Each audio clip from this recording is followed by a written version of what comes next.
Good morning, afternoon, and evening, everyone. FPL is live for the 2025 season, and we are back. I'm delighted to be joined after nearly 2 months by my co-hosts, Late Riser and Prus. So good seeing you, boys. It's been ages. How has the summer been? Oh my God, those 3 words. Four words actually. I never thought I'd miss that so much, man. It's so good to be back. So good to be back. So good to see your faces. And, you know, I think we're people that play the chips we're dealt. The rules are the rules, the changes are the changes. Now let's take advantage of them and get into FPL, baby. Yep. Before talking about FPL, what have you guys been doing over the summer, Prus? Looking all nice, bright and shiny, Prus. It's just the camera, man. I don't know what I've done this, but it's okay. Whatever it is fine. Yes, nice and bright. It's been an amazing summer in London, to be honest. Like weather-wise, it's been incredible. Like people complain about the heat, but coming from India, getting sun is good. Sun is good. So it's been amazing. Cricket has been great. Like we've had a few nice test matches in England. I went to a couple of days at Lord's. And yeah, just getting on with a little bit of free time and spending time with family, but nothing like FPL, man. Like the joy, I feel, the thing with, looking at prices and the new rules, it's been amazing. How have you guys been? Ella? I think been watching the Test cricket, which has been very, very enjoyable. Catching up on a few shows, getting into reading a little bit as well, which is something I always try indulging in the summer as well. So slowing down essentially is the name of the game before the chaos begins. Yep. What is off? All good. I just want to make sure the live highlights are working. Yep, there we go. Press all gelled up for the comments. Yeah, man. Press spoke about the heat. It's not about getting used to the heat. Press brings the heat. Exactly. There we go. FPL is back. Yeah, man. Just me just been doing a bit of traveling. We did a couple of trips to Thailand. That was really good. Besides that, a lot of exercise, a lot of chilling. A bit of traveling, huh, Pras? That's what he said. Couple of trips. Note this. Not one. Yeah. And there's one more coming in the international break also. Yep. Already booked. Yeah. Already booked. Sounds like a lot of decompressing is going on. Yep. And also Club World Cup champions, boys. LR, delighted? What was that? I did miss it. Was there football over the summer? I don't remember. I don't know, man. Was that like who was playing in the Club World Cup? Mumbai Indians, Chennai Super Kings? I don't know what you're talking about. I'm really the wrong person to ask. I didn't watch a minute of it myself either. The timings didn't work, but once you win it, you got to absolutely have a wank about it, right? What's the point otherwise? I like it. I like how all age group friendly our podcast already is. So in case you're watching, don't forget to hit like and subscribe. I want to get this in early. We didn't hit our goal of 40k subs towards the end of last season. So we really want to get to 40k before the start of this season. So help us get there. And apparently setting a like goal for every stream helps. So we will set a modest goal of 1,000 likes on this stream. That really helps us and helps the algorithm. So keep that going. How did you guys do in terms of the team ID? The whole frantic scramble today. Zoff is a nice story. You start Zoff. Like you were in the gym, right? I was in the gym. So we had some sort of idea when they started tweaking updates, right? So I knew it would be. This was around 4:30, 5 o'clock India time, and I work out in a group. It's 3-4 of us who work out together. So I kept my notifications on for a group. Normally the notifications are muted, so I kept it there. And so while I'm doing the pull-up, I have my eye on the phone. Suddenly I see the notification. And we had a few false alarms prior to that. People tweeting live, and it wasn't live. Now the Anurag, who's in the chat right now, so it really is live. Then I'm like, oh shit, I'm mid pull-up. I bought like, oh no. Go back, and my friends are wondering, well, what's happening? Why have you just done mid pull-up? Like, bro, my mom's actually, I don't think she's been well. There's a message from my mom. I need to go check my phone. Go grab my phone. Go to the other corner of the gym. Copy password, copy paste. Pick team. Oh no, guys, she's fine. Let's go. She's fine. I hope they listen to this podcast to find out. Yeah, man. Zoff and I were talking about it. Actually, both of us are fairly late. And we were still surprised to get an ID in the 5,000s. And both of us had to go to our password managers, get the email ID, get the password. We didn't do all of that yesterday. Amateur stuff from both of us, we should have done that. But still happy with the 4-digit ID. I'll tell you about amateur hour, what happened with me. So I got the alerts, like somebody messages me, game is live. And so I go, I'm casually, I'm like playing it cool, team ID doesn't matter kind of thing. And so I go and I select my team or whatever. You always just put anything, right? And then I go to the team and I'm looking for auto pick. I cannot find auto pick. So in panic, I'm like, let me just select the players. Let me start clicking on the players, this player, this player, this player, and like I'm over budget. Oh my god, this is going to be miserable. Now let me sell Salah. Then I found auto pick, and then basically it all happened. So I wasted at least 1 digit in this stupidity. All right, man. But at least you got it. Yeah, We got all 4 digits. We all got 4 digits. Exactly. Well happy with that. How are you feeling, man, before the new season? Just early thoughts on the numerous amounts of changes that we've had in FPL? To me? Wow. The silence is stark. I mean, look, Go on, we don't want to be too critical, right? I mean, we love the game. And so there is always this innate need that the game shouldn't change too much because this is something we really love and we've become accustomed to. Maybe there's a little bit of you don't want change for the sake of it and stuff like that. You can see a lot of the changes and why they've been done. At least I'll give them that. And we will talk about these in detail. So in general, I would say I can appreciate why certain things have been done. Certain things happen to be done not because of us, the engaged managers, but because of the mass, because they want to grow the game. Instead of 11 million, 50 million people should be playing the game. Obviously, I'm throwing a number out there. So some changes are done for that, which are not ideal for us. Some are good, some are bad. So I think I'm okay with it. You will, like you said at the beginning of the pod, right? We will play the cards that we're dealt. Radius off? Thoughts That's on the pretty team? much it, right? I think today is the first and final pod. I think I want to have a moan about the changes because they are what they are, right? I think today we can have a moan about them. We can say that we don't dislike them, but ultimately we have to adapt and make the best use of them. And I think I could understand how each of them was potentially towards the betterment of the game, except the AFCON thing. The AFCON thing really sort of broke me in the sense like, what is going on? But I'm happy with the pricing. From what I've seen, I haven't seen a lot of the prices, primarily what we've seen on Twitter and some of the heavy hitters. That looks interesting still. And I think that's more of the more fundamental aspect of the game. The AFCON thing maybe is just like another curveball. It's just, I think I'm going to treat it like a sort of another chip that's going to come into play from that week and see how to make best use of it. What about you? ULR, what do you think? Same as Zoff. I mean, I'm not a big fan of defensive contributions and all of that all day, in addition to the AFCON thing. And, there should always just be fun in, I think 11if5 was the account that tweeted it very beautifully, where fantasy games are about how you do well under certain constraints. And those constraints are what we're used to. All three of us have been playing FPL for over a decade, right? So those constraints are what we're used to, where the game isn't handed out, but we live in a different world where it's all about engagement. It's all about clicks. It's like you said, it's more than, I think, making 50 million, 20 million, 30 million play the game. They want 80% or 90% of the 11 million players to not quit by the time December or January is happening, which is what the game design is. So you understand that, just take it in your stride. It is what it is.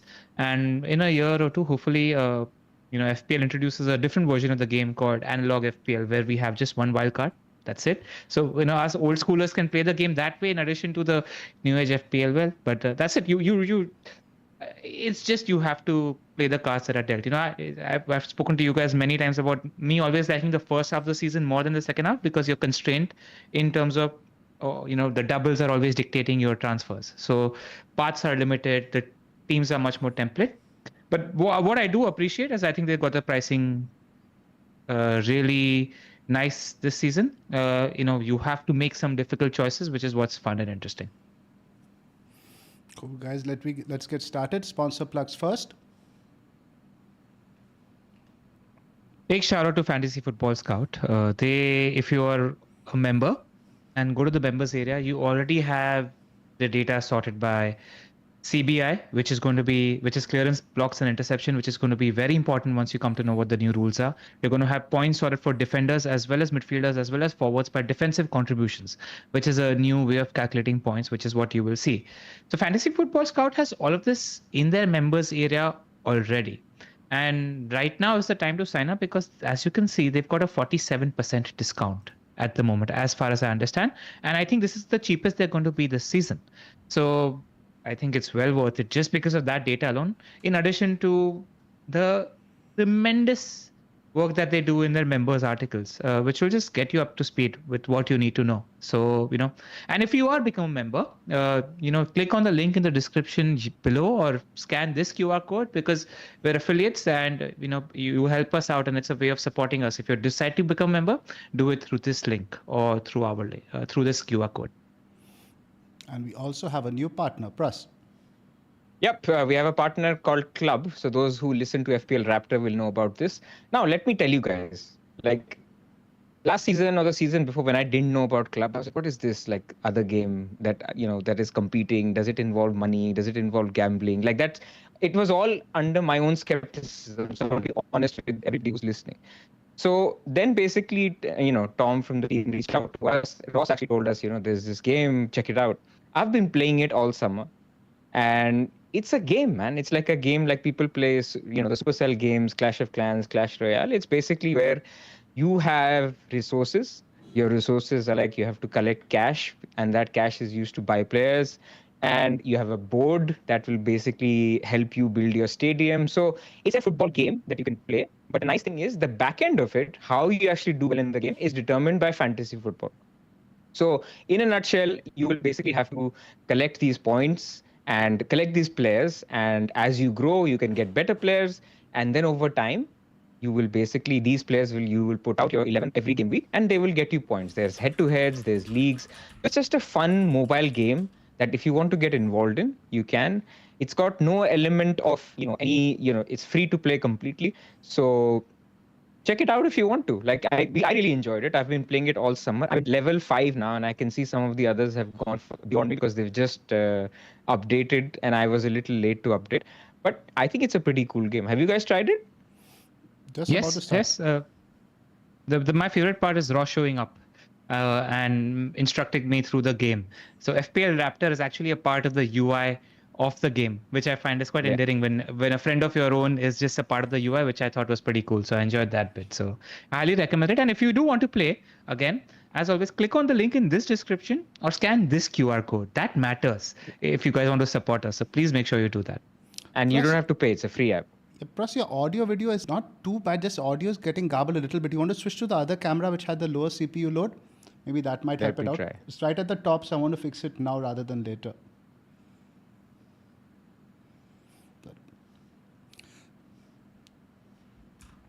All right, and just Go ahead. one other thing. Go on, Sof. So I just said before we started, I wanted to take a moment to express our sorrow at the passing of one of our favorite players over the summer, somebody who was in all 3 of our Game Weeks 1 squads last year, Diogo Jota. We send our deepest condolences to his family and loved ones. Yeah, I'm an absolute legend of the game. I think all of us were completely shocked and taken aback when we heard of the sad news. And, just one life lesson that's there, say thank you to your loved ones and say I love you to your loved ones every day. Life is unpredictable. Yep. Plus, is my audio better, guys? Yes, I think it's better. Yes. I'm glad we switched. Okay. All right. Excellent. Man, I mean, what can I say? Like this was, firstly, it came as a complete shock. Like when it came, it was almost unbelievable that this would happen, So I agree with Ella that, anything can happen. Take your life not too seriously because anything can happen. Love your loved ones. And I think for Jota, man, I think, as this pod and FPL community, he was just so loved. Like I was thinking back every single season that he's played in the Premier League, including at Wolves, he was in our FPL team, or at least in my FPL team, every single season. Yep. He had that thing when he was fit that he just gets FPL points, which is basically he gets goals. So he will be deeply missed. So we just wanted to spend, a couple of minutes on the guy because he was a legend. May he rest in peace. Moving on, guys, let's start talking about the changes. The first one, defensive actions for defensive contribution points, blocks, tackles, interceptions, and clearances. Initially, when I heard this, like this, what is this going to mean? 6-7 points additional. But the fact I think they've capped it at 2 has sort of calmed me down a little bit. I don't mind it. I think it's a decent idea. Press, why don't you walk us through it more? Yeah, so basically there's these concepts which everybody will have to start getting used to, which is clearances, blocks, tackles, interceptions. So CBIT. is basically how people will refer to it. And for midfielders, there's also recoveries. So there's a lot of jargons here, but essentially what it is for things that they do to recover the ball or to clear the ball or to tackle, they're trying to award some points. And why are they doing this? They want to increase the player pool. Today, you're not really picking the defensive mids who are doing a lot of recoveries, so the Caicedos of the world, and we'll get data on this. I mean, as people know who follow the FPL Wire, we will do a deep dive on every single aspect of this, so don't worry. But at least high level, they're trying to increase the player pool. And so the 2-point ceiling is important because some players do it a lot, some players don't do it as well. So you don't want, the guy to rack up 6, 7, 8 points in a game, and that's just then not fair, and it's hard to price players based on that. So 2-point ceiling basically means that you've increased the floor of a lot of players. Now the defenders that have a difficult game, instead of a 1-pointer, maybe you can expect a 2-pointer or a 3-pointer. So this is what it does, that it does improve a little bit the floor for some of the defenders, and centre backs I think will benefit the most, because a lot of these clearances, a lot of these tackles are ultimately made. Now fullbacks make tackles as well, but Above Average did a really good pod in which they highlighted that a lot of this, you will never reach a threshold with tackles. You have to do it with a lot of clearances and that stuff, and that is coming through centre backs. So that's at least the high level summary, that you need to get the threshold of 10 and then you get 2 points. Yes, a couple of things. Go ahead. Couple of things. Then I just want to, because this is a pretty big macro point in general FPL that people need to adapt to very, very quickly. I mean, I was just talking to our friend Jazzy, and his team had a couple of attacking wingbacks, etc. And I'm like, are assists going to be more repeatable, or are two defensive contribution points going to be repeated? And I think it's going to be the latter, and I think we need to start paying more attention to that. I think also centre backs in general are more robust, more secure for minutes, especially in European squads where we're talking about rotation, etc. that's happening. So if you're looking at the bigger teams, I think centre backs are much more rotation proof. So that is an important factor. I think 90-minute men is an important factor, because your chances to reach 10 clearances, blocks, and interceptions is higher if you play 90 minutes instead of 70, 75 minutes as well. So that needs to be paid attention to. If you can see the points here, first, second, third, fourth, fifth, top 5 defenders are centre backs, if you look at the recalculated points from last season. So centre backs are in fashion, they're in vogue. And one other thing is that we need to start, when we start getting defenders, if you need to start looking at the play style of teams. Like, you want the Sean Dyche Burnley template, where defenders are staying back. The two teams that come to your mind, obviously that benefit would be Everton and Forest, because they have a mid to deep block. They stay deep, they are heading the ball, clearing the ball, not about macro possession. So I don't know if the bigger teams will have as much defensive contribution points compared to these mid-level teams. And fixture difficulty is something we need to adjust as well. Remember, Zoff, when I speak to you about keepers, we don't like rotating keepers, because more often than not, these keepers get a higher ceiling of points in the difficult fixtures, because they make 10, 12 saves, which is why they get 3 save points plus bonus points, etc. Now think about a Murillo, for example. He could get 6 points against a Sunderland at home, but when he plays like a Chelsea at home, he's definitely going to get more clearances, blocks, and interceptions, because he's playing a tougher team. So you think that the 3-point floor is almost nailed on against a middling to tough fixture. And then there is a higher ceiling because of bonus points, and then there is a higher ceiling because of a clean sheet as well. So there is a ceiling of 10 to 11 points in the tougher fixtures. So then when we are looking and perceiving at centre backs, how important are fixtures also? Because actually, for some of these good teams that are capable of getting cleans against middling to tough oppositions, you're almost guaranteed a floor of 3 points with a higher ceiling. So, that sort of perception is something we need to adjust to, because then you stick to picking good defenders from good teams who are nailed on in a more repeatable action, which is the defensive contribution points. And I don't know if fixtures matter as much. They matter because you want 4 points for clean sheets, but it's very likely that you will get 2 points for defensive contributions in the middling to tough fixtures as well. It increases the appeal of the 4.5 guys, right? You can rotate those guys, play them. In fact, you can even keep them in the tougher fixtures. Like you said, maybe they get a 3-4 points, etc. As we saw, clean sheets were quite scarce, and it looks like it will be the trend this year as well. You only see the talent increasing in the Premier League. So with the prices the way they are for your midfielders and forwards, I think we might be scrimping in defense again.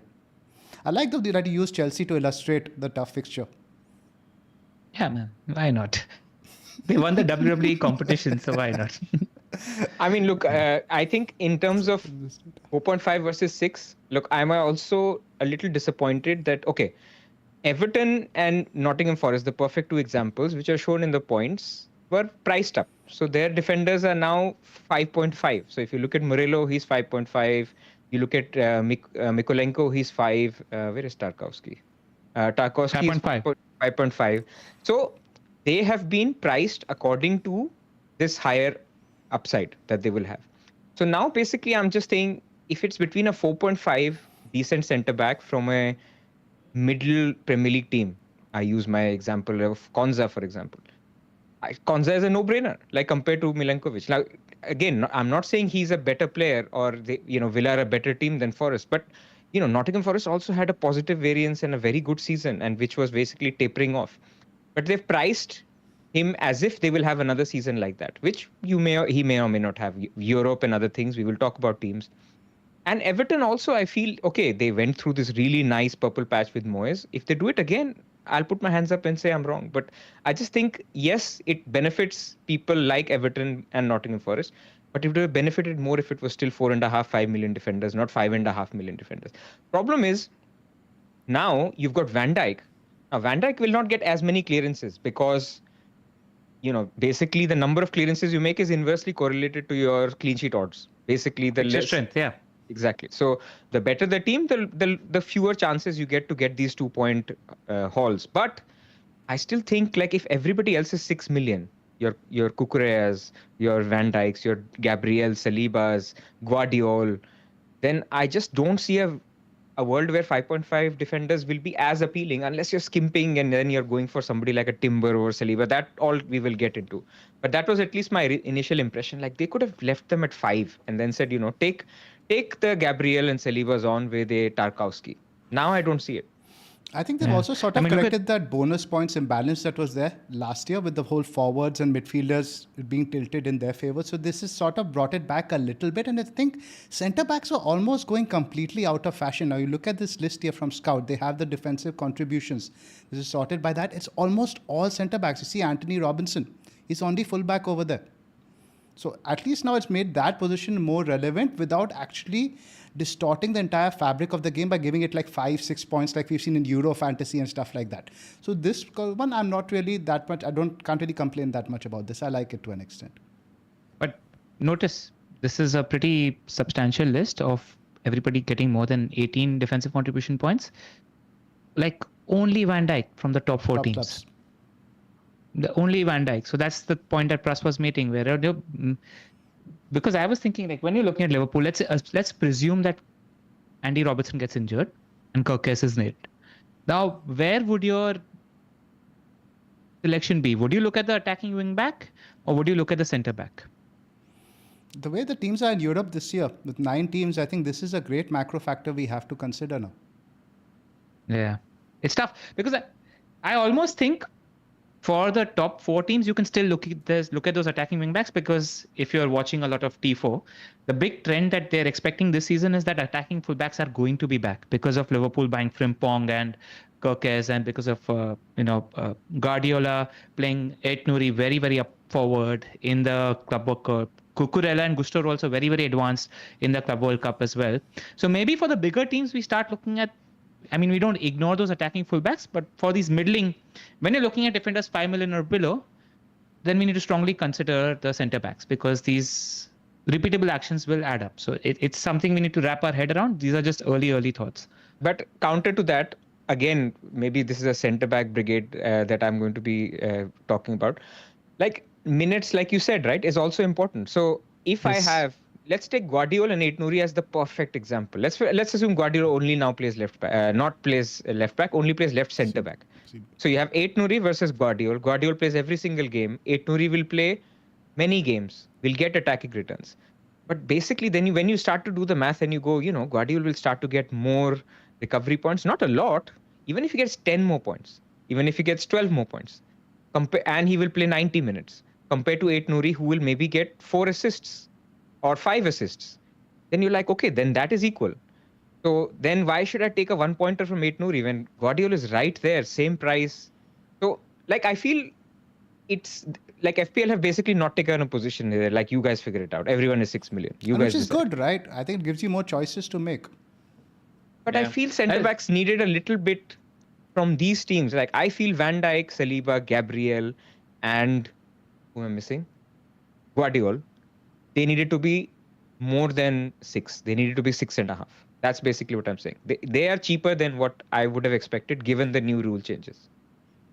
So given 6 Yes. million, But you'd rather they have a probably looked at- Guardiola versus a Nouri. Yes.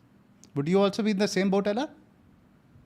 I would want to take 6 weeks to assess because what Of I course. saw from Nouri in Club World Cup was insane. But like, you need to be sure of minutes.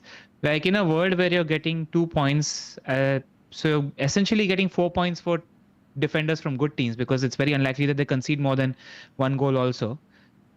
You need to be, and the centre backs are going to be nailed.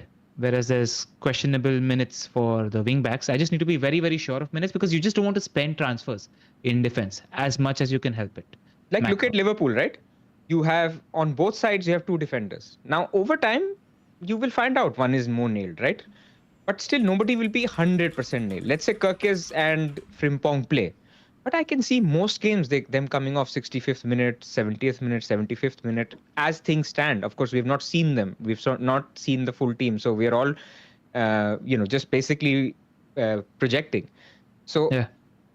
if that is the case, if there's a 70-minute fullback versus a 90-minute Van Dijk, who himself has goal threat, who is getting, how many points is it in the last table? 12 points more per season. Yeah. Because of this, man, that's fine. I'm happy Yeah. with that. These points, Zoff, they squeeze the difference between Munoz and Lacroix to 8 because of the defensive contribution points. That's insane. Just think about how attacking Munoz was and what his contributions were, especially towards the second half of the season. Just 8 points between them, man, is pretty insane. I like the point that Janko is making over here. He says the fact that everyone's 6 makes everyone appealing, or else it was a straightforward decision. You would go for like the cheaper one or the higher upside, and I sort of agree with that. Today at 6 million, it would offer somebody a dullard like me a reason to go for him, as well as like you said, like if you see Nouri attacking in the first 5-6 weeks, I'll take the rotation risk on the chin. I'll still go for him and search for that elusive 15-pointer. It works both ways. Yep. Do we want to just talk in general while we're on defensive contributions? Some names that popped out to you while looking at the Absolutely, sure. data? I just think it goes in congruence with them. I mean, process boy Konsa at 4.5 million, obviously Jota. Keep a strong guy on Gehi, especially if he moves to Liverpool, because he's 4.5 million as well. That's a very, very interesting name at 4.5 million. Wan-Bissaka, 4.5 million. Also. very attacking also. We And- saw last season under Potter. And starts the season well when it comes to the fixtures as well. So that's something to point out. United defense is at 4.5.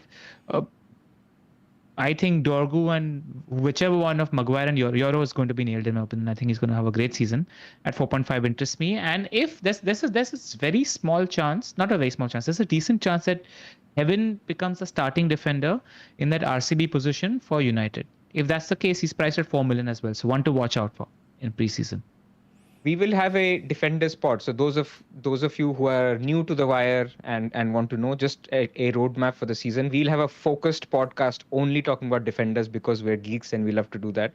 Then we'll have one only on midfielders, or midfield forwards we'll combine. I think last year we combined it. There's enough to unpack for both. So we'll have a separate pod on midfielders, separate one on forwards, and we'll have a game week 1 pod. So we're going to basically deep dive on all of this. But I wanted to shout out 2 defenders, and I think I will have one of them. Is 2 4.5 defenders from Spurs.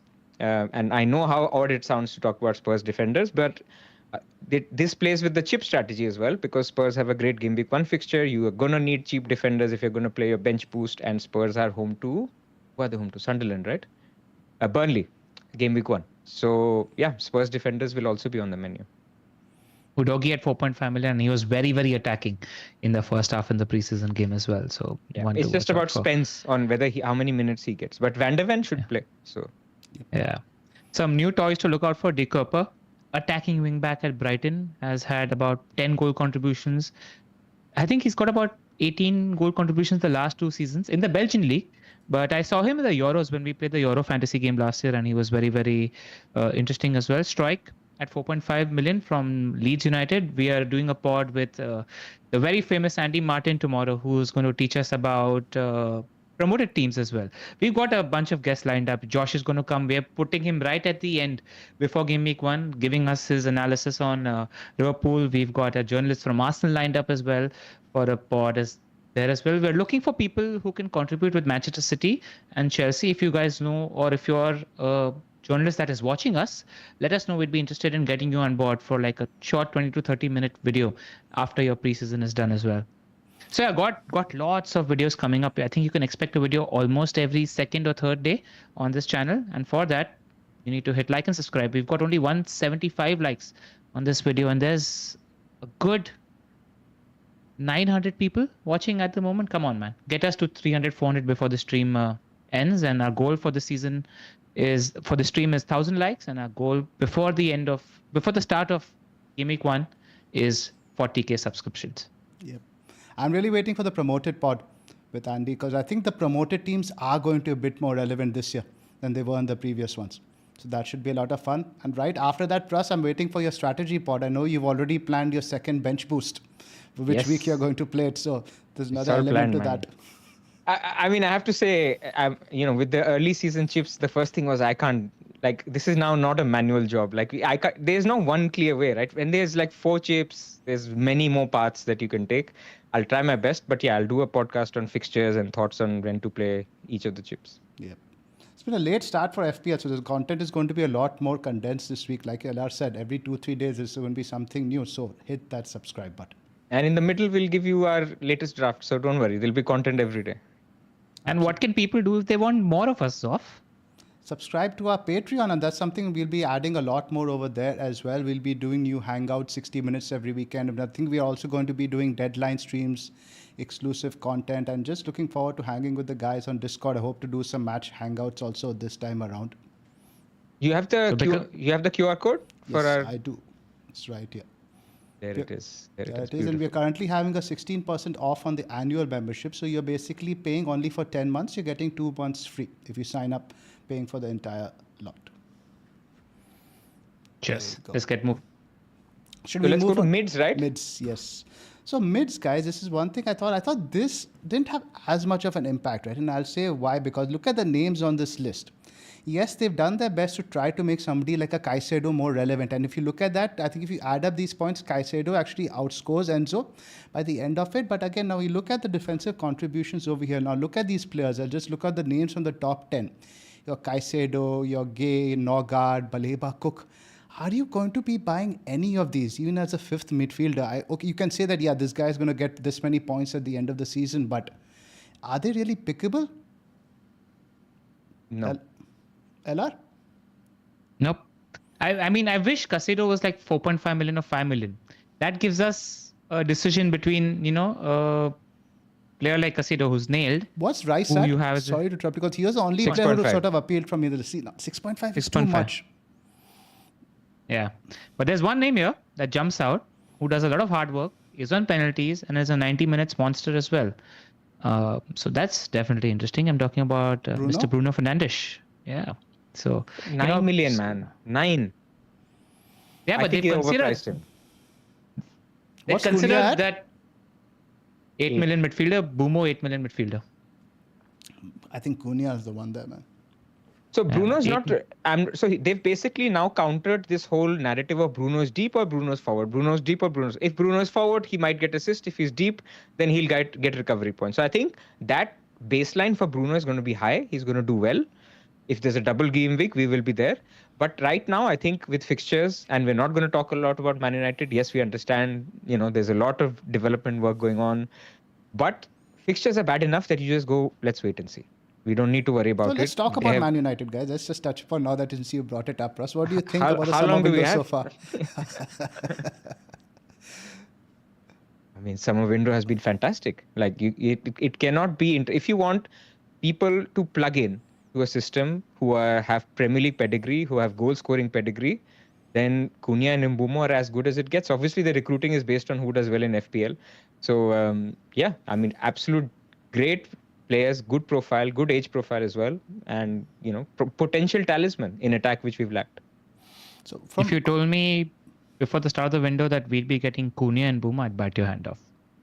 Wasn't expecting him. I thought Cunha would definitely go to a team that did better last year, Newcastle types. and a lot of people were in for him, thanks to Ferguson, Sir Alex Ferguson. That these players that actually grew up watching the Premier League at that age. Some people still prefer Manchester United. I'd bite your hand off if we got these two players. So at the very least, I'm hoping to see some better football because the last 3 years has been drab. So from the outside, right, I think Cunha and Boomo, although like the hype around Boomo is a bit more just because of the saga has dragged along, but take it from me, the ceiling that Cunha has is massive.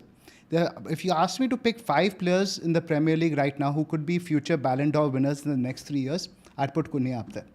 Boomo, as great a player as he is, I wouldn't even put him in the top 10 or top 20 to reach that. He's a very functional player. He'll do what you need to, and he's consistently a 7 or 8. But if you're looking for a player who's literally going to be the best in the world, I think Cunha is capable of that. And I really like the player despite of all his shenanigans and all that stuff. I really hope he does well. And then but you eventually need the goes to Madrid. boomers. You need You do need the 5 boomers. boomers in your team To let the for the Cunha other 6 flourish. to do well. Exactly. Absolutely right. So I'm glad you get you get the flair guy and you get the system guy. Yeah, and Boomo is also underrated in terms of how explosive he is in general. So you don't get 15 open play goals just like that in this league for a team like Brentford. Absolutely. But again, I think that was a system that sort of allowed him to flourish. I really hope he doesn't get being stuck out at right wing back or something like that. Play him closer to goal where he can do his best stuff. There'll be a United pod. There's so much to discuss there. But let's move forward. Move on. Let me just give one final thoughts on the midfielders. So basically, again, here FPL have priced up the midfielders who they think will be getting some of these points. So Caicedo, for example, would have been maybe 5 million or 4.5, maybe 5. Now he's 5.5. So I think the idea here is to find that gem 4.5 midfielder that is starting, that is doing a lot of dirty work, that you think actually this guy's better than some unknown dude I don't even who starts. So I think that's where this is relevant. I think the other place where this is relevant is like you mentioned, which is basically Bruno Fernandes and stuff. I would never pick a Caicedo in my team simply because you don't know, he doesn't have that ceiling. You want to pick a guy like Rodgers or a Palmer that you basically think, okay, he is right now very cheap, but his potential is a 8 million midfielder. Caicedo next season will also be 5.5. The season after will also be 5.5. That's the point. So we have to identify those guys who are already good FPL assets, and this sort of adds like a cherry to that. Declan Rice. I've been talking about Declan Rice for 1.5 years on this podcast, and there is a part of me, I was thinking about him before the rules came in, that I wonder if Zubimendi unlocks him, and he's getting better and better and closer to goal. I mean, he got only 4 goals last year, but before that he got 7 goals. So if he has like a 9 goal, 9 assist season in him, and then he has like extra 20 points from these defensive contributions, there's a conversation to be had there at 6.5 million. Anything else on this defensive stuff for the mids? Nope, that's about it. Let's move on to the next topic, the big one. Loads of chips. Bench boost 1, I think it was the first thing that came to mind for a lot of us. We'll talk about that a little bit more. But Pras, what do you think was the general thinking behind this? Just to make it more fun for the first season? Because pretty much you keep all your chips otherwise after post game week 30 for doubles, etc. So I think fun and engagement. So what typically happens is a lot of people who are new to the game end up playing their triple captain because, they had a dream on a Thursday night that this guy's scoring a hat-trick, or I'm going to triple captain him. And then they realize, man, everybody's triple captaining Haaland against this or Salah against this. And they're like, okay, I'm 30 points behind everybody because I had a dream. So now there's like, okay, you can spunk your chips and still be engaged because in the second half, you really need those chips. So this basically forces everybody to play a set of chips in the second half of the season, which are needed for the double and singles, double game weeks and blanks game weeks. So that's the first reason. And the second reason is fun, right? I mean, playing chips is always high variance events. We all remember Free Hit 34 for those who played it, and those who don't play it remember it even more. So it's fun to play the chips, and that's what basically they have tried to do. I get it, but it increases the luck or the variance factor in the game. So that's why a lot of the engaged managers are like, you know what, I spend all these hours in the game. Now somebody will free hit a team better than mine, and then they will win. So that's the con.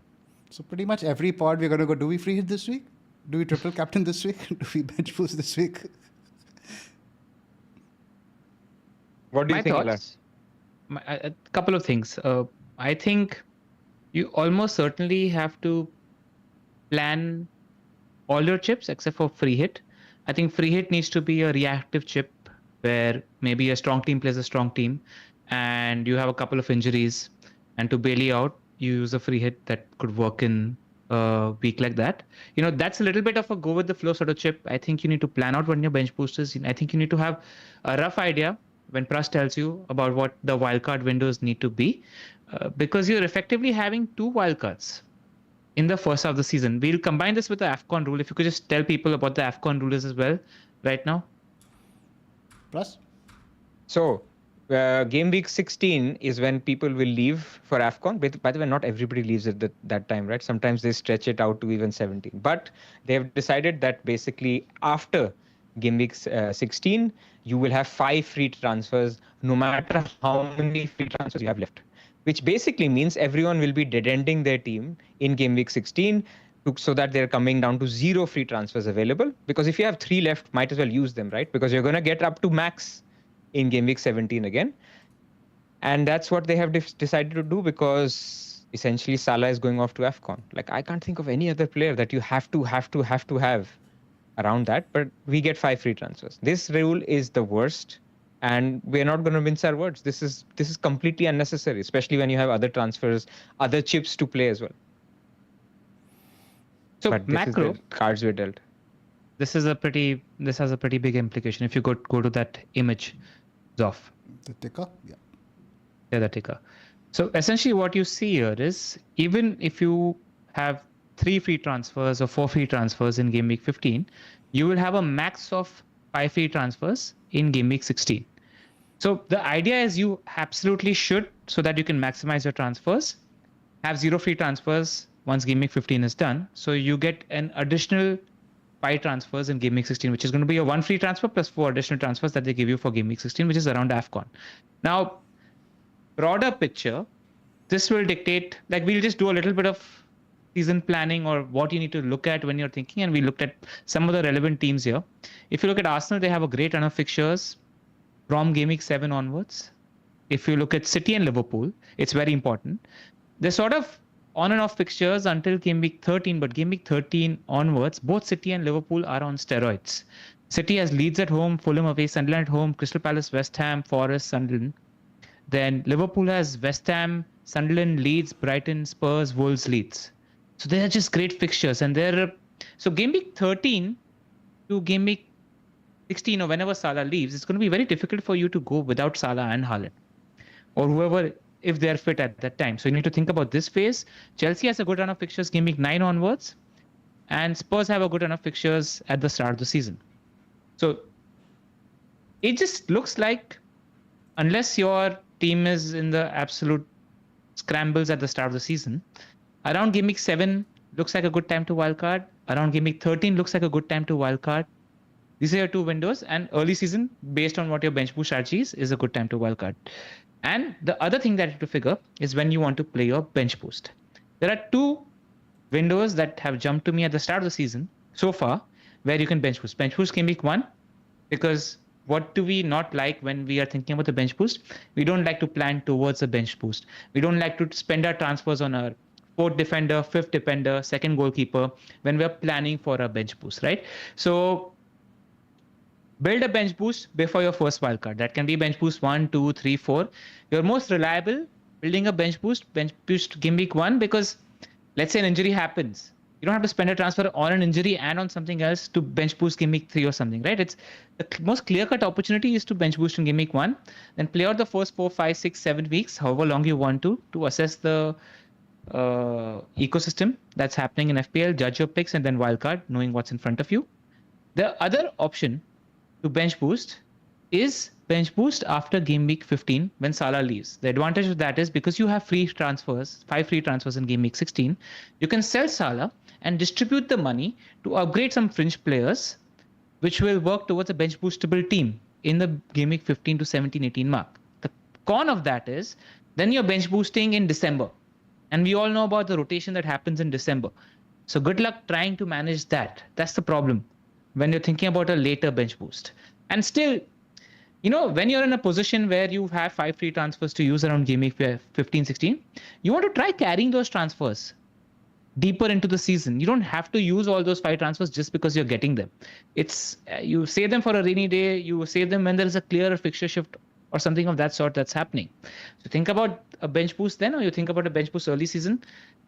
When I'm talking to you guys about this, it just makes me inclined towards just use my bench boost before I wildcard in game week 1. But that depends on the window, right? When you're going to wildcard. Yes, but I just don't want to.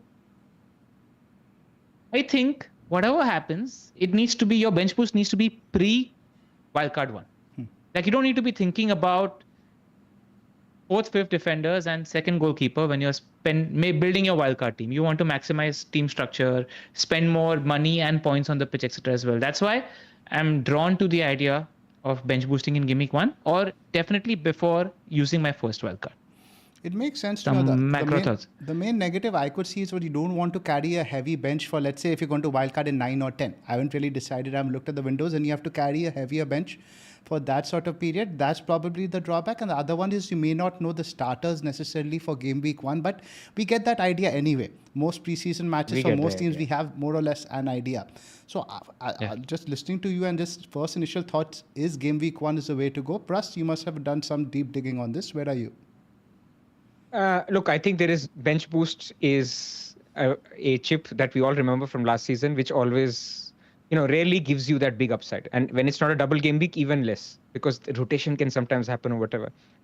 So I think it's fundamental to actually put your bench. The first thing this season before making a draft is to decide if you want to play bench boost 1 or not, because like you said, you have to basically spend on your second keeper and stuff, and then you have to target a little bit in game week 1 as well. So your drafts will be completely different for bench boost 1 versus not. I agree with LR that you could bench boost in game week 16 when you have 5 free transfers. But the problem I have with that is you've spread the Salah money. How do you bring it back? So you also have to not only wait for your bench boost, you have to also leave for your wild card for later to bring everything back together for Salah. Unless you have some kind of a scenario where you get to Haaland and Salah somehow in game week 12, 13, 14, 15, and then you're just spending the Salah money and Salah is afforded by Haaland sale later. That's a lot of transfers you're spending just to take your bench boost. And the other thing is, game week 16 bench boost, the problem I have is, in addition to Christmas, which is also a very good point, is you remember what happened last season? Game week 24 became a double. And in fact, game week 25 could have also become a double, if my memory serves right. Yes, they both became doubles. They could have been even bigger doubles. So, and that was because they brought forward the Carabao Cup games. And the Newcastle one later. The Newcastle one could have been stuffed in there as well. Exactly. So what people are going to do, once they get these 5 free transfers, what I'm saying people, when I say conservative, analytically minded, long-term planning type of managers, which I am putting myself in somewhat of a category, I'm just going to keep the 5 transfers, say, thank you very much, FPL, I'll take the free transfers, and I'm going to keep them. I'll use 1 every week, 2 some weeks, 1 some weeks. I'm going to keep this quota of 5 for a very long time, potentially even until game week 29. Yeah. Something happens, some unexpected double. Otherwise, I use it in game week 29, man. I take the gift of 5 free transfers, but I'm not going to use the gift. I will use it when I really need it. So That's how most people will play it. They're not going to spunk the 5 free transfers on a bench boost. They will keep it because bench boost is 8, 10, 12 points. Like if you get lucky, 15 points. I don't think 5 free transfers are worth that. So game week 1, game week 2 is basically what I think those 2 windows work. Game week 3 works less because Arsenal defenders have Liverpool, and obviously Liverpool in turn has Arsenal. So my thoughts on bench boost is exactly what LR said. Pre your wildcard 1. Just a couple of pointers as well. I've looked at bench boost 1 and bench boost 2. The fixtures in game week 1 sort of, the fixtures towards the start of the season sort of also play into bench boost 1. Like Spurs have a home game against Burnley and they've got a decent set of fixtures at the start of the season. Now, 2 other macro points that I want to make. What is your bench boost? Your 4th and 5th defender, your 2nd goalkeeper, and your 5th midfielder in most cases, right? Now, because of the defensive contribution rules, you can just pick a 4.5 million defender who's got a decent fixture, and you hope that even if he doesn't get a clean sheet, he gets 2 DC points, and you're good there. It's like that. There's a slightly higher floor for your bench boost because you can just pick 2 center backs. And the second important point that I want to make is the more you delay your bench boost, Game Week 5 onwards or Game Week 6 onwards, Europe starts. That's when you start worrying about rotation. Game Week 1 to 3, every team is going to field their strongest teams. They are going to field their strongest team. So there's less worry about minutes rotation in Game Week 1 to 3 as well. So I just wanted to make those points too. And again, we'll unpack all of this in more detail in our strategy pod, potential triple captains, etc. Shall I give a 30-second view on free hit also? Sure. Yes. Game Week 6. Basically, if people are starting with Salah, which I can see a lot of the drafts that are coming on the timeline, basically you want a week where you want Haaland captain, but you don't have Haaland captain. So Game Week 6, you have Arsenal defenders who are away to Newcastle. Don't need them. You have Liverpool away to Crystal Palace. You said 6, no, right? 6 it's you Crystal said, Palace. Yeah. So you basically just say, I don't want Newcastle, I don't want Arsenal, I don't want Liverpool. I don't need, like, Salah can do well against Crystal Palace, no worries. But I want triple Man City home to Burnley. So it's just a nice window to free hit, and it allows you to keep your, like, many people will hesitate to start with Arsenal defenders because, they have Man City, they have Liverpool, they have Newcastle, they have Man United away. But if you're looking at a late wildcard strategy, where my wildcard will be whenever I need it later on, instead of actually pegging a wildcard, which is where I'm leading towards this year, then Game Week 6 makes a lot of sense. So that was my first thought. Game Week 3 was said in the chat by somebody as well, because Arsenal play Liverpool, you could think about that. But I'm not feeling it that much because there is no other, maybe Palmer against Fulham if you want to basically use that Game Week 3 free hit to do that. Or you could have the strategy where you say, I'll just wait for weather and whatever. Andy Martin was in the chat. In fact, he is in the chat. And, he's always a proponent of keep your chips. He's mentioned that the Leeds goalkeeper prices have been messed up. I found that quite interesting. Apparently it's 4 million, right? Apparently the starting keeper they've priced at 4 and the backup at 4.5. Okay. So it's because Meslier lost his place or something. Yeah. I think So there will be enough opportunities, I feel. And And Leeds play Everton Game Week 1. So very relevant for bench boost 1. Correct. Everton at their own home. So that's also important. Yeah. So why we did this and just touched upon this is because people are going to start making their drafts. But like Pras said, before you start making your drafts, I think you need to zero down and think about your bench boost strategy. And I think that will dictate your draft as well. So that's why we brought this into the conversation on the first video as well. And free hit window. And if you enjoy this kind of top level analysis where we start looking at bench boost windows and etc. as well, help our channel out, click on like and subscribe, get us to 1,000 likes on this video and get us to 40k subs before the start of Game Week 1. Something else that just came to my mind. I think Man City and Chelsea in particular, because of the Club World Cup, might start their preseason a little bit late. They might be a bit rustier in Game Week 1, etc. So maybe something that you have to keep in mind as well. Not really bench boost related. And a little bit in flux. Like if you compare it to, I guess you can say the same for Liverpool, but it doesn't apply to Salah. That those teams have made a lot of signings, like Chelsea always do. But unusually so, Man City have made a lot of signings. We're not sure like who plays in their 10. Like, okay, Mamouche played a lot of minutes, but Cherki is very good. They've got all their wing backs also fit. Not wing backs, the wingers like Doku and Savinho played a lot of Club World Cup games. So I don't know who starts for Man City, and I don't know if there is somebody who can say, even looking at preseason, because preseason people get 45 minutes. They're not, Man City are not going to play the Community Shield, which normally basically gives us hints. So it's going to be difficult. That's going to be Palace. Mamouche and Haaland didn't start a game together in the Club World Cup. They did not. They didn't start a game together. Was quite interesting. 8 million. When Haaland does get injured. When he does. He will get injured at some point in the season. Yeah. Let's talk about some of the other rule changes, the minor, small ones. First up, the assist rule. This is a good one. And you remember in the video we did? This was what I mentioned. You remember I said I want the assist rules to be clarified. That was my wish list. Yes. And I think this is a good change. Like I think, for people who are not aware, they basically now made the rule to say that if you're passing to somebody inside the box and your pass was to anyone, doesn't matter if it was the player who scored, but only one defender touched it. So let's say you were trying to cross it to somebody else, but a defender clears it, some semi-clears it, it gets to another attacker, he shoots, he scores, you get an assist. So basically the last touch, and if there's only one defender touch, and if you're inside the box, then you get an assist. So what it means is you get a few more assists. But what is more important is many times people feel hard done by. You remember that Isak, amazing dribble, not getting that assist. He'll get the assist now. So if that happens, More that's points basically the change. in general, because we have this image from Solio also to illustrate that. Exactly. I mean, this is a little bit more balance. So as usual, the models are telling us don't get overexcited. There's not many more points that you're going to get. It's basically 3.7 more goals will be awarded in assist as opposed to what they were last season. So there's a slight change. So Opta assists are basically the clear assists.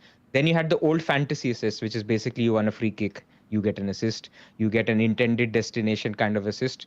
And now you will get these, which are basically not really assists at all.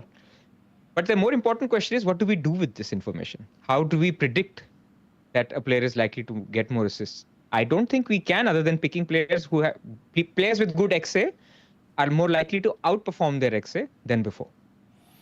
Absolutely. Just you look at the usual chances created numbers. There's nothing new metrics as such which will help us in this really, I think. Yep.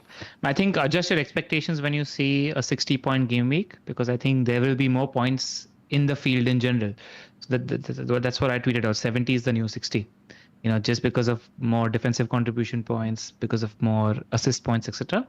Like your averages will be slightly also. higher. I mean, randomly, like random week, you're going to see somebody in your mini leagues use a chip. Yeah. Exactly. You won't actually really know your rank until game week 19 when everybody's used up one set of chips. So effectively the 8 chips to play, and we are talking about 38 weeks. You're talking about a chip essentially almost every 4th week. Yeah. Actually 9 chips if you're thinking about that extra wildcard that we're getting around AFCON as well. That is literally and game week 1 is a chip also. You're on wildcard. There's 10 out of 38. 10 chips. So chip every 3.8 game weeks. Fun times. So I think we good times for McDonald's. Let's just talk quickly about the changes to the bonus point systems. Now, I saw some stuff for the goalkeepers. I think they've added stuff about from goal line clearances as well. But I think the goal line clearances, there were only 3 maximum by any one player last season. That's not much of a change. But I like what they've done. It was Konza, right? Probably. Just FYI. So looking at penalty goals, and this is something you mentioned, LR, on our end of season pod, you wanted penalty goals to be getting fewer points. So they've obviously not done that. What they've done, they've adjusted the BPS to almost half. Earlier forwards used to get 24 BPS, now they get 12. I like this. Yeah, and midfielders get 12 BPS instead of 18. I don't think it's mildly nerfed penalty takers. I don't think it has a big impact. That's the whole forward thing, because earlier you just be like a forward scoring a penalty, it's 9 points. Yeah, it's nerfed Chris Wood. How Pedro annoyed so many people. 1 penalty, doing nothing in the game and getting 3 bonus. I think it's a good change. It's a good change. You are absolutely spot on that it's a little bit overpowered having penalties, and they've tried to adjust it in a way. I'm pretty sure the tech meant that they couldn't do anything else about it other than changing the bonus. A shot. I think that's it in terms of the changes, guys. Let's talk about some prices. Oh, sorry, this is the last one. Let's talk about the reclassifications. Let's see who's interesting over here. Endai is a mid now from a forward. That got my 6.5 million. Lewis Kelly is now a defender. Gakpo is now a midfielder. Marmoush we spoke about. Nunes is now a defender. O'Reilly is now potentially an option. He's a defender. Cunha is a mid. Bowen is a forward. I guess he wanted to increase the forward options over there. And I guess he did. I remember listening on above average, I think 24 out of 38 games, something like that. He did in fact play as a forward, so that's fair enough. But if they sign a striker, West Ham, then they've essentially ruined Bowen. Yeah, he got reverse OP then. Yeah. So like he deserves 5 points for a goal. Like he's not playing for a team that scores a lot of points. So his main appeal was goal share as a midfielder who gets bonus as well because he's a talisman. He's one. If they win 1-0, Bowen scored. If they win 2-0, Bowen's at least got 1 return. So I think it's nerfed him a little bit too much, especially if they sign a striker. But what do you think is the logic behind the changes for Marmoush and Cunha? Just that now your wide players or your number 10s, they just consider them that? Pretty much that. Yeah. If Salah's a mid, Cunha should be a mid. That's basically the logic. If Bumo's a mid, Cunha also has to be a mid, right? He's not playing tip of the spear striker. Again, these guys, once they start playing centre forward regularly, either of them, they just become no-brainer picks, especially at their prices. They're all just incredibly good picks anyway. Like whether you're talking about Marmoush, if his minutes are good, Cunha, his minutes are going to be good. They're just solid 8 million, genuinely good picks with a good upside, as long as their minutes are strong. Oh, great. Now, before we get on to prices, I just wanted to ask you guys in general, now again from a macro point, 9 teams are going to be in Europe this season. What influence do you think that's going to have on our team selections? Do we need to build deeper squads? Do we need to invest in the teams that are not in Europe? And obviously, this is more relevant after the first international break. That's when the games really start. And teams like your Chelsea, who were in Europe last year, but technically didn't give a shit about the Conference League. They were playing necessarily a second string team over there. Now they have real enforcements. You could even have Joao Pedro today start against a Burnley at home in the number 10 position, and Palmer getting benched, because the overwhelming trend now in the Premier League is they're adding players to the starting 11, but also the squads are being strengthened. And this is not just necessarily for the top 2-3 teams. Even the teams, your 6th, 7th, 8th, the squads are getting much bigger. How do we change our playstyle to accommodate for that, or do we not? LR? I think it depends on the team and the player. Like, I don't think you can have a set of predefined rules. Like, we know for a fact that Slot rotates certain positions and doesn't rotate certain positions. So Luis Diaz was a dodgy pick, but still got 180 points last year. Similarly, except for Mo Salah, we need to see who is getting secure minutes and who isn't getting secure minutes, and then take a call. Which is why, macro, you want to try waiting until game week 7, 8 before using your first wildcard, because you want to see how the managers are deploying their non-primary attackers in terms of minutes. Like, we want to get a read on that situation when I'm talking about everybody except Haaland in City and everybody except Salah in Liverpool. You want to see what's happening with these players. Everybody except Palmer in Chelsea. Like, you want to know what's happening, because these are the guys we know about. What about the other guys? So you have to see what's happening and then react to that, rather than having, because it's also overplayed a little. If you really think about the number of times we got auto subs last year, it wasn't too much. The real benefit was because Pras had a deeper squad compared to both of us, he was able to juggle his squad and play the defenders, etc., at different times. So that's something that's helpful. And I think that's going to be very helpful this year, especially because your 4th and 5th defender have a floor of 2 extra points because of the defensive contributions.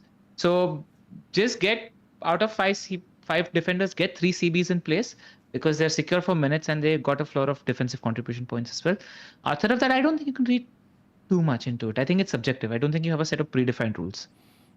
Pras, would that incline you to think the Europe maybe incline you to pick centre backs more than your Kirkes, stuff like that? I think the game rules have made it so that I think the core of my team will be a big bench. A deep bench and minutes secure players. Because yes, you're absolutely right that the trend has become that they are going to be 2 players per position, and there is no denying. Even safe teams, and I consider Arsenal as a safe team so far in FPL, where you pretty much know 7 players. And we never touch like Martinelli's and Trossards. We never touch other positions, but we know other players. But now they'll have 2 strikers. Saka has a backup. Midfielders, even Rice, I was going to say, like if Gyökeres plays, Havertz could play in that position.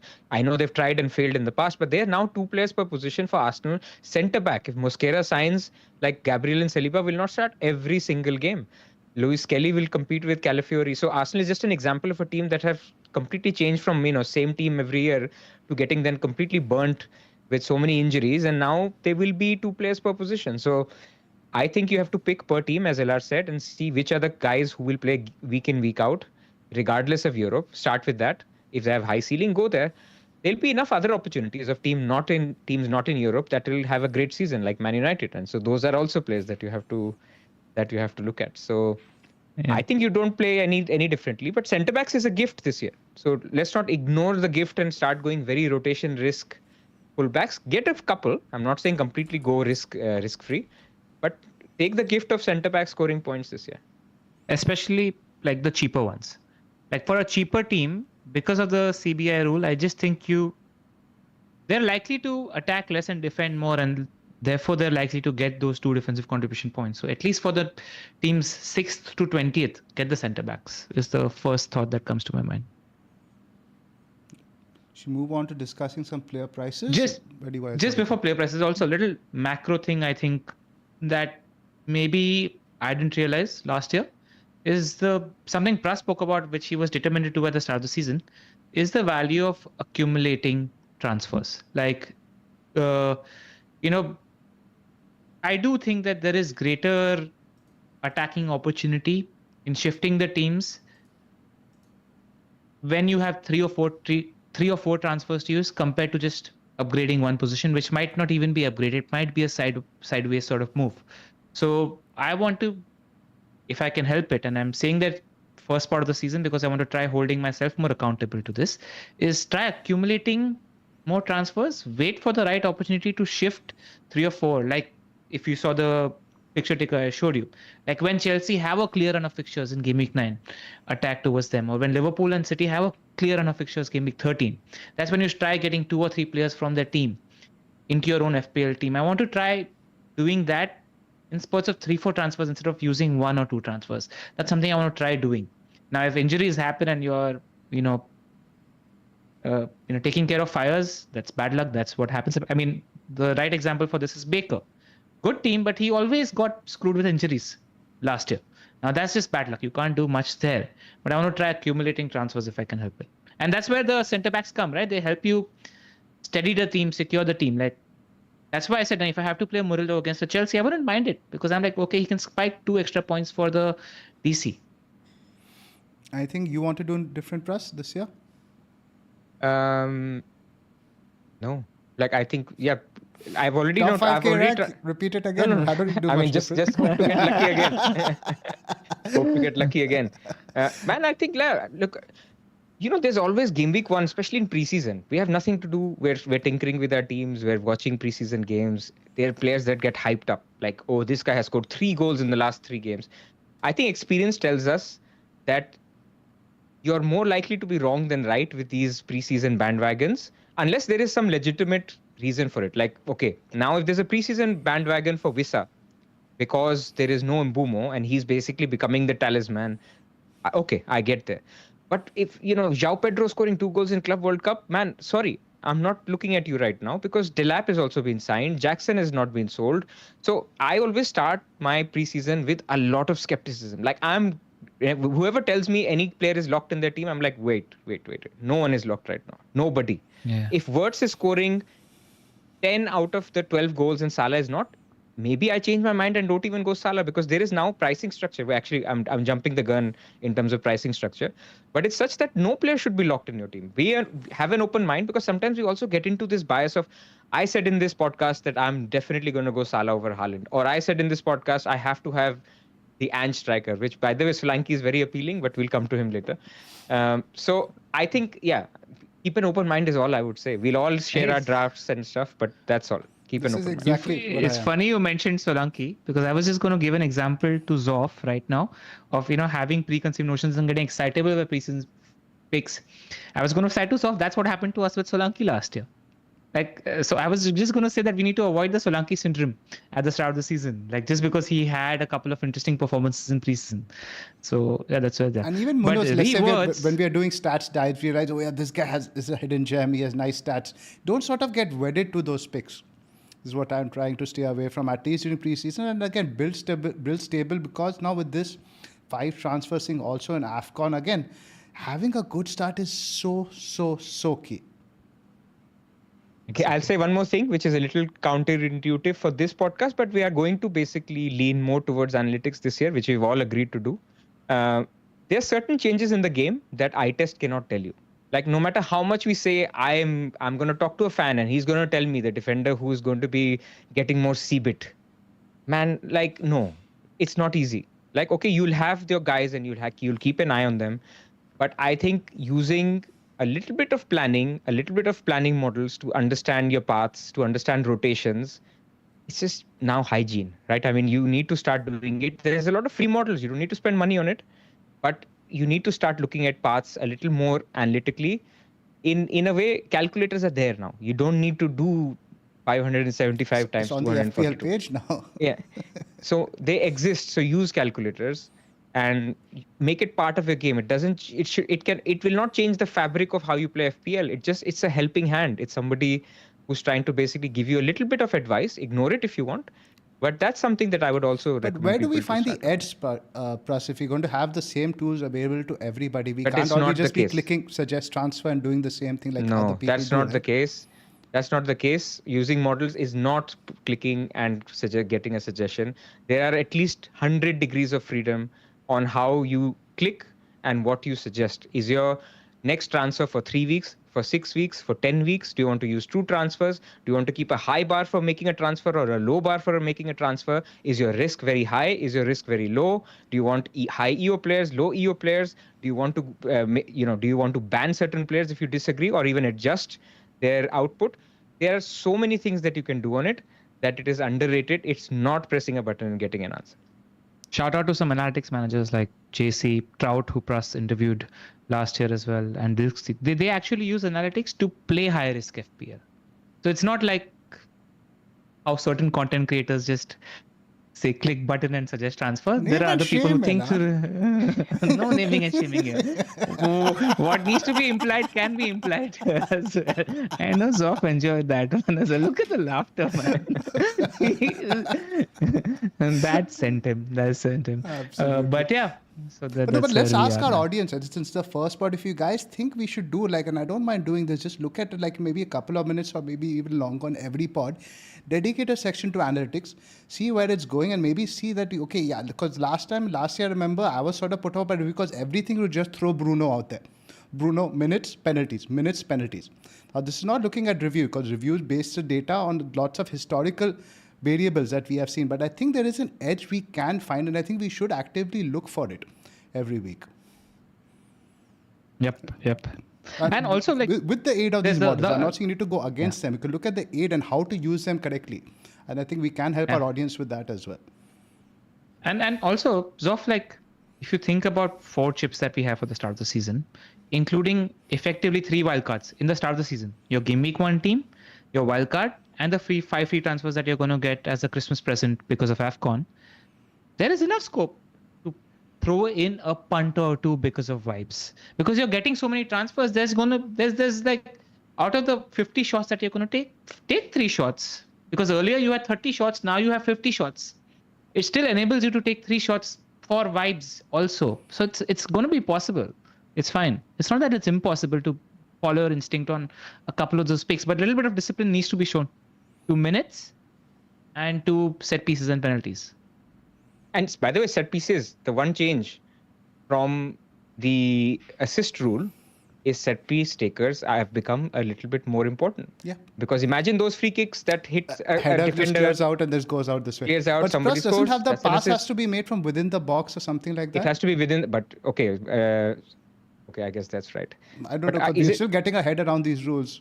Or was it 2 touches? If it's a, I think it's 1 touch, but the pass has to be made either from inside the box, something like that. And we'll have to look into that a bit more. okay, all right, we'll figure it out. But I thought if it's like a corner and it's 1 touch, then it'll still be given. But maybe that's outside the box, so it won't count. Anyway, Instead of set piece takers are important. So I had the player prices loaded up for the 4 guys that were released yesterday, but now that the game has released and we've actually not gone as long as we thought, do you guys want to quickly try building a draft? I built one. No, Let's just try okay, one before right we go now to live. prices. Yep. Go Okay, ahead. you go live, and if you can put the QR code, I just want to talk about a Discord a little bit. Yeah, sure. While you're building that up.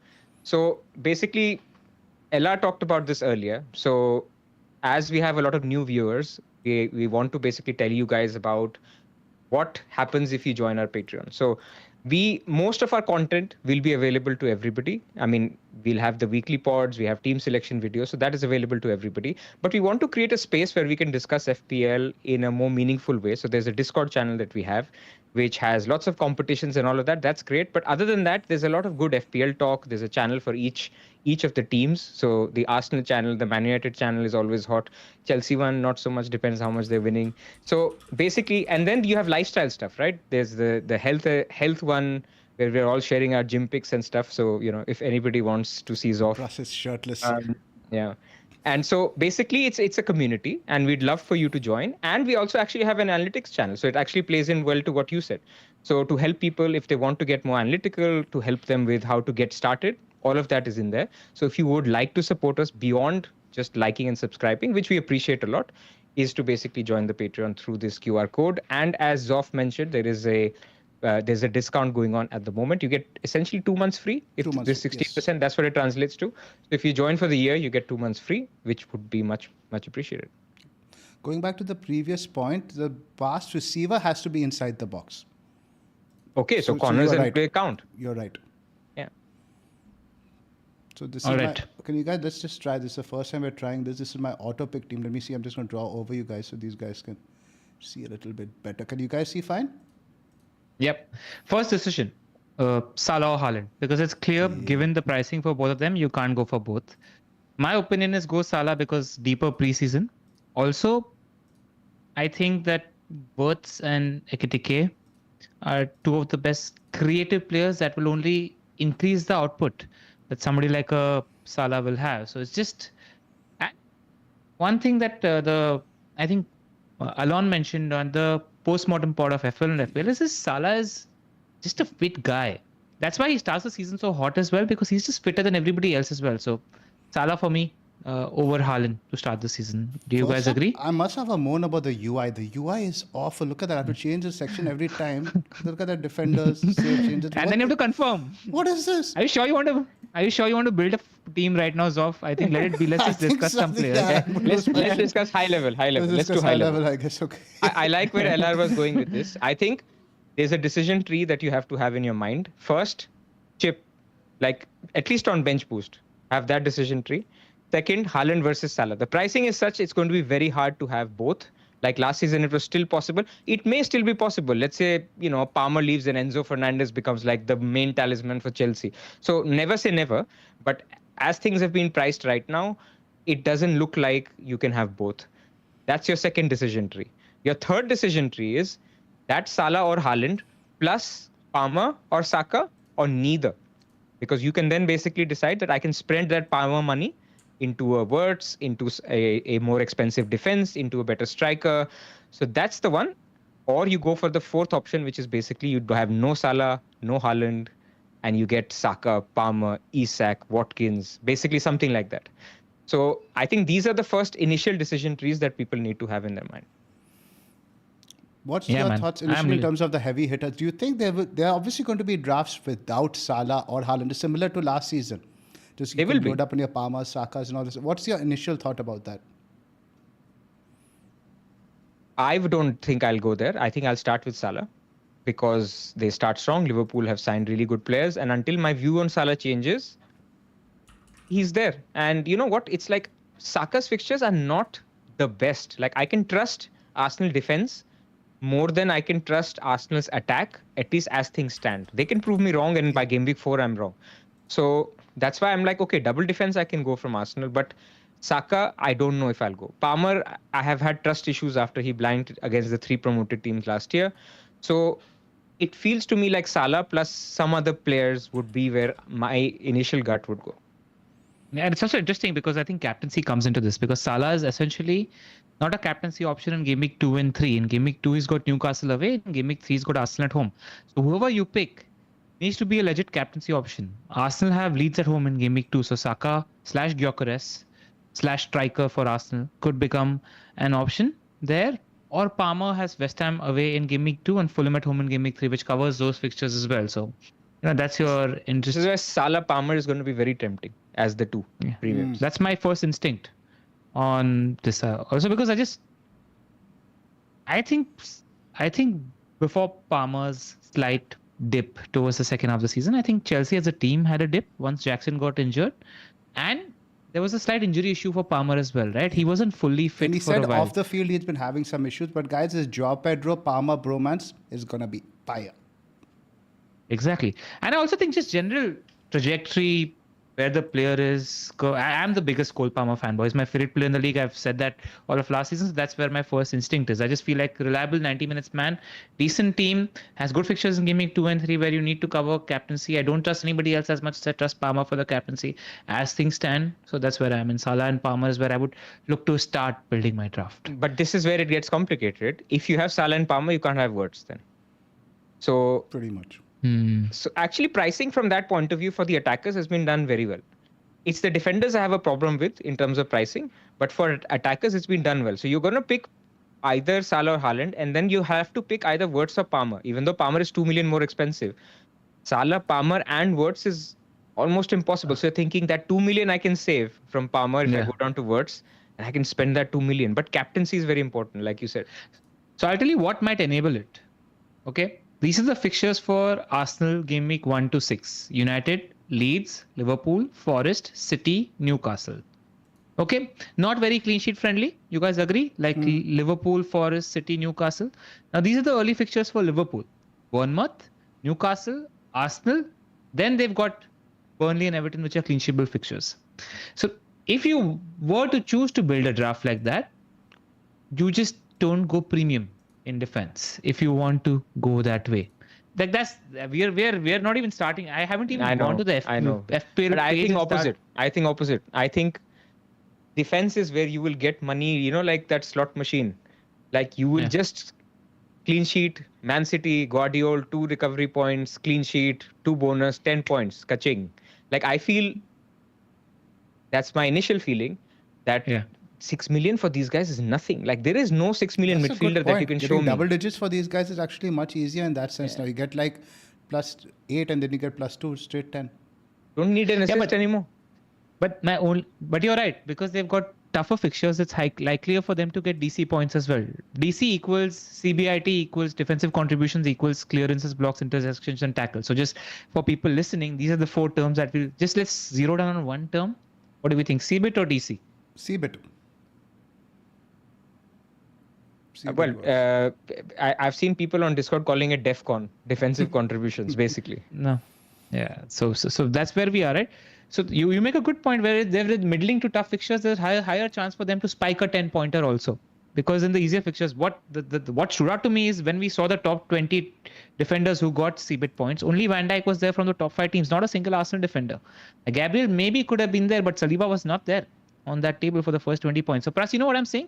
Like it's not a sure shot that these heavy possession sides might get to 10 CBIT. I want to actually, once we look into numbers and see how many times did actually Saliba get that? How many times did a City defender get that? How many times Van Dijk got it there on 11 occasions because he got 22 CBIT points, if I remember correctly. So we need to adjust that also.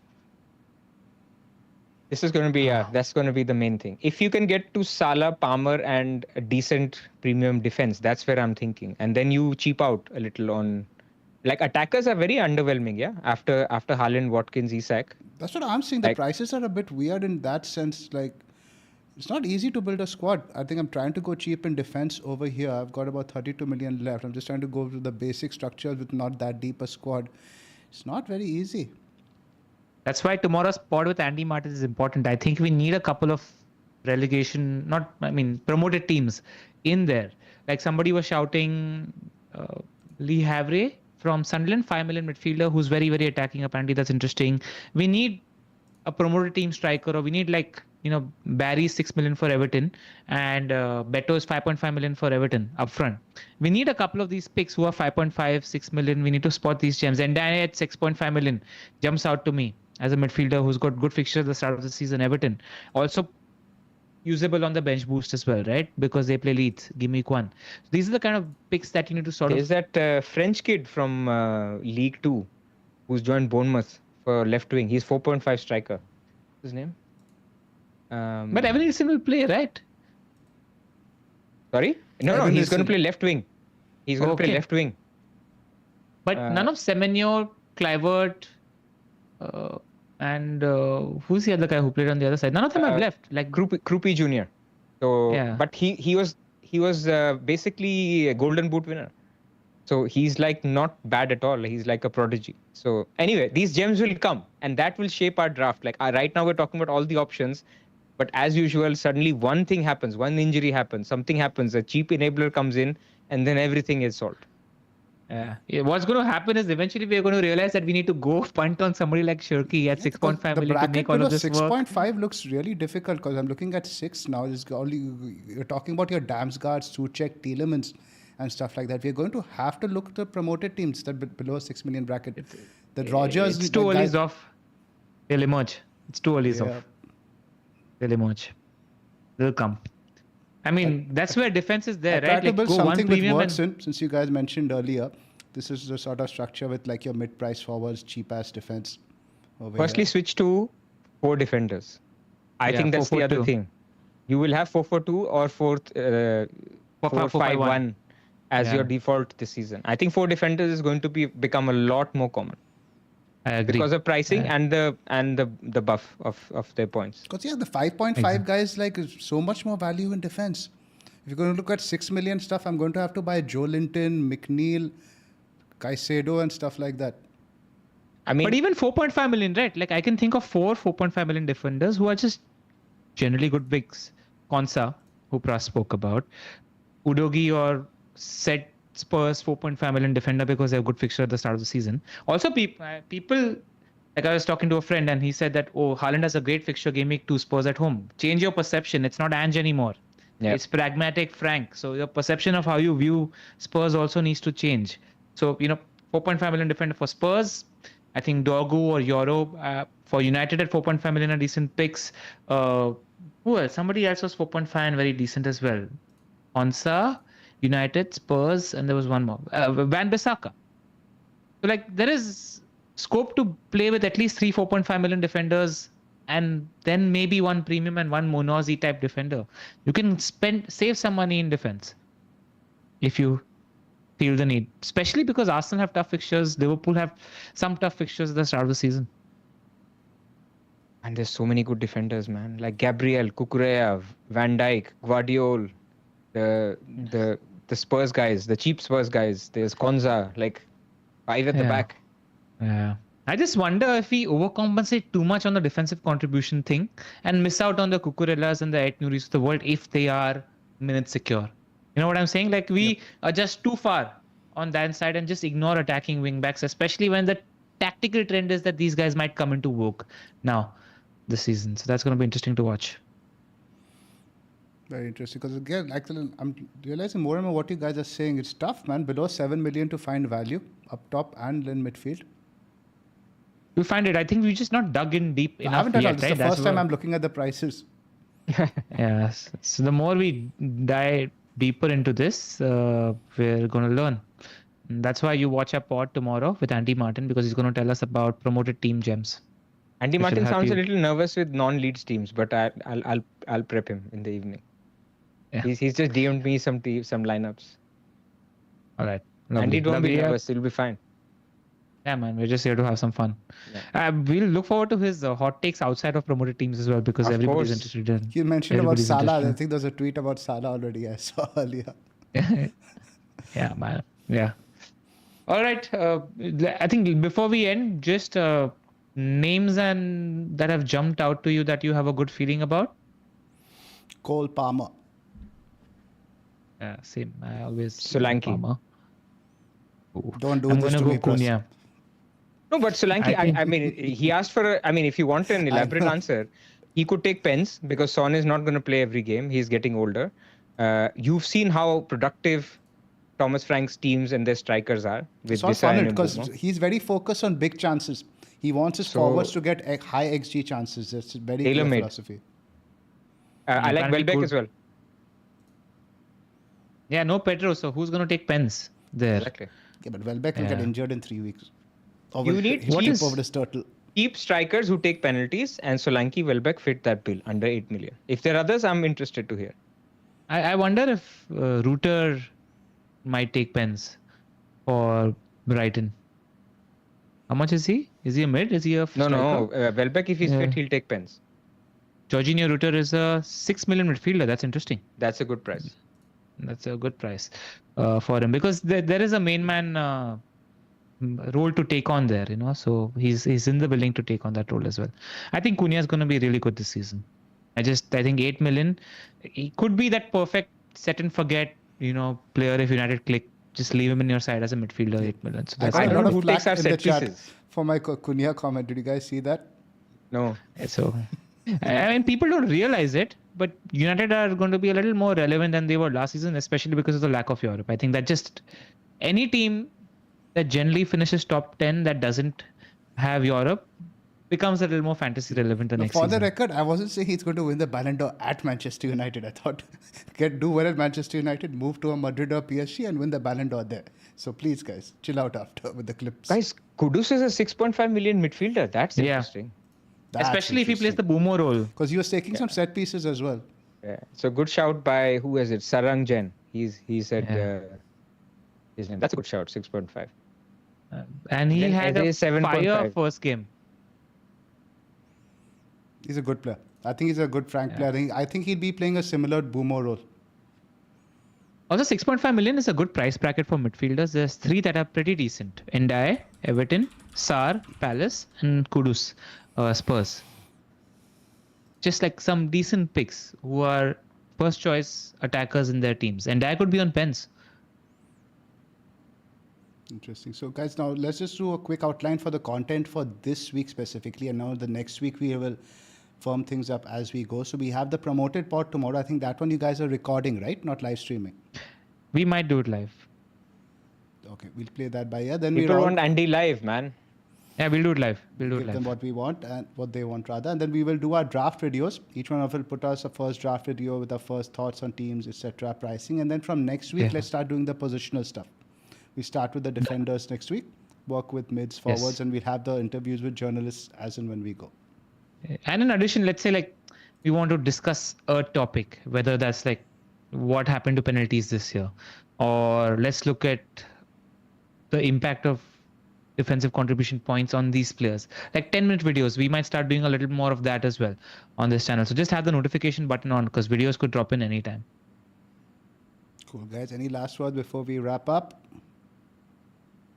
Oh, FPL is back, baby. FPL is back. Finally, the juices are flowing, man. Like today morning, I was like, look, for the pod, let's look at the wildcard windows. I was like, bro, can't do it. But after talking to you guys, the game is live now. And I'm going to start watching all the content, look at the wildcard windows, dive into the scout members area. Let's go. All Same. right. Cheers. Great talking to you guys. Excellent. See you guys again soon. Remember to hit like and subscribe and join us on our Discord. We're going to be a lot of tinkering. LR will be tinkering live. So do not miss that. Okay. All right. Let's See go. you. Bye.